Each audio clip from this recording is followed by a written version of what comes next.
Welcome to inside story. నేను Abitha.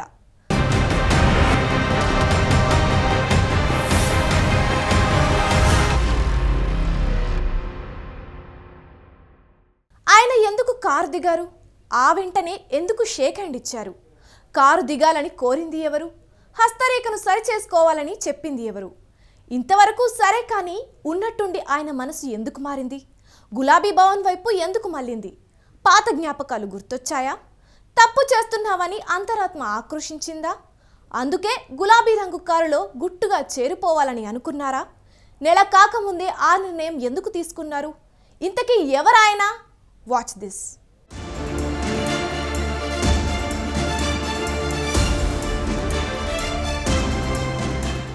Gadwal MLA Bandla Krishnamohan Reddy Congress పార్టీకి ఊహించని షాక్ ఇచ్చారు. కేటీఆర్ సమక్షంలో ఆయన తిరిగి కారెక్కారు.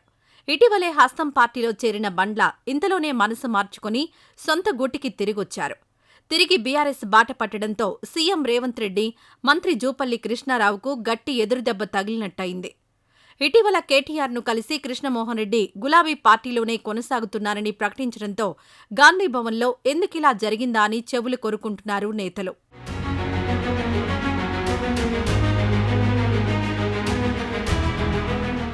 నెల కూడా కాలేదు, ముచ్చటగా 30 రోజులు కూడా ఉండలేదు. ఎందుకో కానీ గద్వాల ఎమ్మెల్యే బండ్ల కృష్ణమోహన్ రెడ్డి హస్తం పార్టీలో అంతగా కుదురుకోలేదు. ఈ నెల 6వ తేదీన సీఎం రేవంత్ రెడ్డి సమక్షంలో కాంగ్రెస్ పార్టీలో చేరారీయన. మంత్రి జూపల్లి కృష్ణారావు, నాగర్ కర్నూలు ఎంపీ మల్లు రవి ఆధ్వర్యంలో కృష్ణమోహన్ రెడ్డి కాంగ్రెస్ తీర్థం పుచ్చుకున్నారు. కాని ఇంతలోనే ఆయన మనసు మార్చుకుని గులాబీ పార్టీకి తిరిగొచ్చారు. బీఆర్ఎస్ ఎమ్మెల్యేలు వరుసగా కాంగ్రెస్లోకి క్యూ కడుతున్న సమయంలో కాంగ్రెస్ నుంచి బ్యాక్ టు బీఆర్ఎస్ అని గద్వాల ఎమ్మెల్యే ఆ పార్టీలో చేరిపోవడం విశేషం.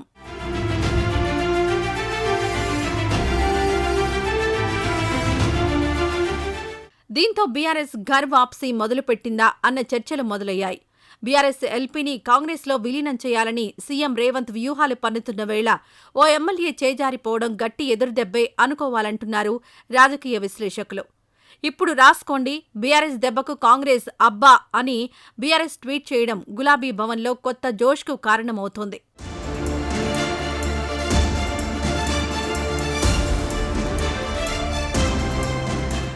ఉమ్మడి మహబూబ్నగర్ జిల్లాలో గద్వాల, అలంపూర్ ప్రాంతాలను నడిగడ్డగా పిలుస్తుంటారు. కృష్ణా, తుంగభద్ర నదులకు మధ్యన ఉన్నందున ఈ పేరు వచ్చింది. వ్యవసాయానికి నీరు బాగా లభ్యమయ్యే ఈ 2 నియోజకవర్గాలకు మిగతా 12 నియోజకవర్గాలకు రాజకీయంలో ఎంతో తేడా ఉంటుంది. ఇక గద్వాల జనరల్ కాగా అలంపూర్ 2009లో ఎస్సీలకు రిజర్వ్ అయింది. మధ్యలో కొన్నిసార్లు తప్ప గద్వాల నుంచి డీకే కుటుంబం 50 ఏళ్లుగా ప్రాతినిధ్యం వహిస్తోంది. డీకే సమరసింహారెడ్డి, డీకే భరతసింహారెడ్డి, ఆయన భార్య డీకే అరుణ ఎమ్మెల్యేలుగా గెలిచారు. సమరసింహారెడ్డి, భరతసింహారెడ్డిల మేనల్లుడే గద్వాల ప్రస్తుత ఎమ్మెల్యే బండ్ల కృష్ణమోహన్ రెడ్డి.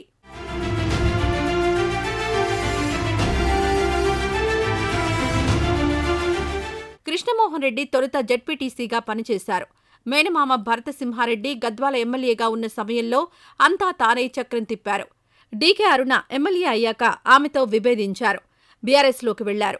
అదే పార్టీ నుంచి 2018లో డీకే అరుణపై గద్వాలలో గెలిచారు. 2023లో సరితపై విజయం సాధించారు. కానీ ఈసారి అధికారం చేతులు మారింది. రాష్ట్రంలో కాంగ్రెస్ అధికారంలోకి వచ్చింది. దీంతో కృష్ణమోహన్ రెడ్డి కూడా కారు దిగారు. హస్తానికి షేక్ హ్యాండ్ ఇచ్చారు. ఇది జరిగి నెల కూడా కాలేదు.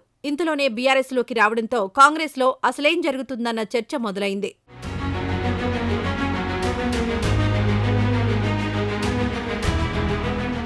BRS working president KTR Krishnamohan రెడ్డిని పార్టీలోకి ఆహ్వానించారు.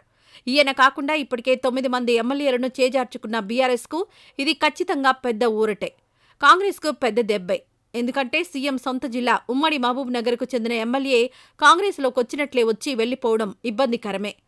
గద్వాల ఎమ్మెల్యే కృష్ణమోహన్ రెడ్డి అనూహ్య నిర్ణయం వెనుక ఏం జరిగిందో కానీ నిజానికి కాంగ్రెస్ పార్టీలోని కొందరు పెద్దలతో కృష్ణమోహన్ రెడ్డికి మంచి సంబంధాలున్నాయి. అయినా బీఆర్ఎస్లోకి ఎందుకు తిరిగి వెళ్లారన్న దానిపై రకరకాల ఊహాగానాలు వినిపిస్తున్నాయి. అసలు కృష్ణమోహన్ రెడ్డి కాంగ్రెస్ను వీడాలని ఎందుకు అనుకున్నారో, కారెక్కాలని ఎందుకు నిర్ణయించుకున్నారో తెలియాలంటే కొంతకాలం ఆగాల్సిందే.